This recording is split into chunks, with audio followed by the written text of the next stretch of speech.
programa FOP Conhecimento de hoje veio conversar com o professor Éden Pereta, da graduação e do programa de pós-graduação em artes cênicas aqui da UFOP, e vai falar pra gente sobre o projeto dele, o Anticorpos. Professor, como que surgiu o Anticorpos e o que foi preciso para que esse projeto desse certo? Uau, considerando que ele deu certo, né? Ele está dando. Na verdade, ele surgiu em 2012, quando eu estava um ano aqui na UFOP, e ele é um desdobramento um pouco das minhas pesquisas do doutorado, onde eu estudei uma dança que nasceu no Japão, que chama dança Butô, e principalmente eu me concentrei sobre a concepção de corpo, que de algum modo ela colocava em cena, né? E nisso, um pouco no processo da minha pesquisa, eu fui tentando identificar a dimensão política que estava colocada ali também, né? E eu acreditei, aí justamente eu acreditei e acredito que essa dança especificamente, e é um pouco o que sustenta a nossa pesquisa até hoje, ela de algum modo ela cria anticorpos, no sentido de a fisicidade dos dançarinos e os princípios poéticos da onde nasce essa tipo de expressão, cria uma corporeidade que tensiona modelos muito específicos da sociedade. E aí eu tentei criar junto com os alunos da graduação, no início, que agora tem já membros também alunos da pós-graduação, um espaço de experimentação cênica, sempre irrigado de textos e discussões teóricas também sobre a dança, sobre o corpo, né, sobre a cena contemporânea.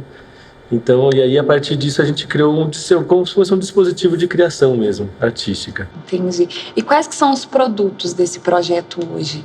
Atualmente, nesse último ano, a gente desenvolveu três produtos, né, 3 experiências cênicas, que são 2 espetáculos mesmo teatrais, de teatro-dança, né, como o Filho chamar, e uma videoinstalação, né, que seria essa que a gente está vendo aqui. Esses produtos, inclusive, um deles ficou exposto na Funarte, né, em Belo Horizonte, até muito pouco tempo. Fala um pouquinho pra gente dele.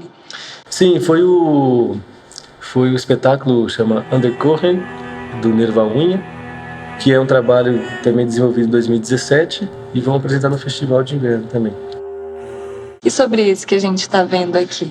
Então, esse aqui seria o último trabalho que está sendo desenvolvido, ainda estamos em fase final de edição, vai estrear no Festival de Inverno, daqui de Ouro Preto, e ele chama Não Alimente os Peixes, uma videoinstalação, que é a ideia que foi captada cenas e danças debaixo da água, e a gente vai projetar elas dentro dessas molduras da cidade de Ouro Preto, das casas, das janelas, das portas. E tem uma relação muito interessante da tecnologia, de recursos tecnológicos com a dança nesses projetos, né? Explica pra gente como é que funciona.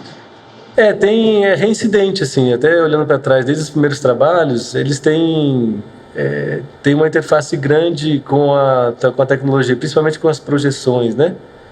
Eu acho que, assim, na verdade, tem uma tendência contemporânea, né? Desde a invenção da luz elétrica, na verdade, as artes da cena vão se reinaugurando com elementos tecnológicos. A nossa intenção é estar oferecendo também uma maior complexidade também na possibilidade de construção da cena, né? Da experiência estética com a cena.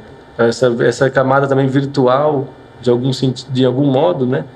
Ela dá um contraste com essa carnalidade do corpo. A gente trabalha muito a partir dessa fisicalidade, né? Então, eu prefiro chamar de teatro-dança aquilo que a gente faz, para tentar pensar não só numa dança que se ofereça como uma organização mesmo, gramatical até ou linear, narrativa de movimentos, dos membros, do corpo. Então, a gente tenta investigar justamente a crueza dessa carne, as densidades que ela tem e as presenças cênicas que ela gera. Nesse caso, sobre a tecnologia, de algum modo tem funcionado assim um pouco na criação a gente usar esse recurso.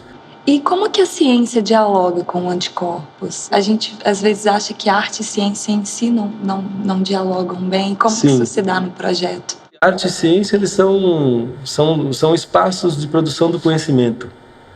Não necessariamente se sobrepõem, mas são formas de se perceber e experienciar o mundo.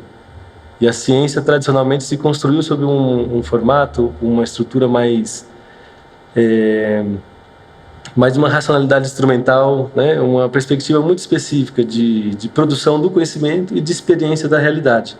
E eu acho que dentro da universidade é interessante a existência disso e da fricção que pode surgir desses dois espaços, sabe? Duas formas de se perceber o mundo, né? Então, eu acredito que a arte não faz ciência, mas a arte, ela produz conhecimento. Você comentou sobre tudo isso, de gerar novas experiências e trazer novos olhares. Como você vê a importância desse projeto para a população, principalmente para a população da região hoje?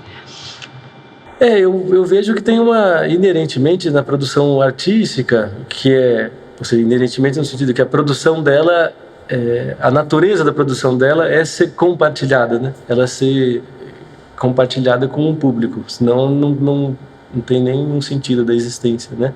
Toda essa produção artística que a gente faz e que de algum modo ela está embasada, conectada com problematizações, como eu falei, né? De pensar outras possibilidades de experiência da realidade, da vida, eu acho que de algum modo pode ajudar na formação cultural mesmo, né? Pensar na população em geral, né? Eu acho que uma arte é potente quando ela se permite várias leituras possíveis. Então, nesse sentido, acho que a produção artística pode fomentar muita discussão e pode, de algum modo, talvez de uma forma um pouco mais difusa, não tão diretiva, mas também ajudar na formação mesmo cultural, né? E quais as áreas de conhecimento que estão presentes no projeto? Então, ele é um projeto eminentemente interdisciplinar, no sentido que ele é sediado no universo das artes da cena, mais precisamente, mas dialogando com várias outras, né?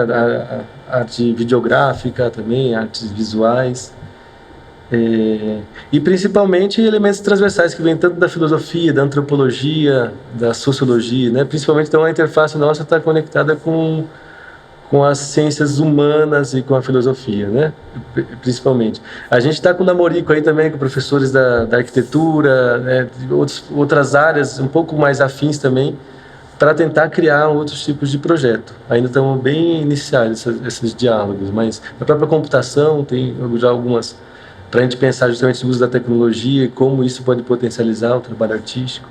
Mas até esse momento a gente trabalhou muito com interface com essas áreas mais das ciências humanas e da filosofia. Então, o projeto pode-se dizer que ele é fruto de muitas trocas.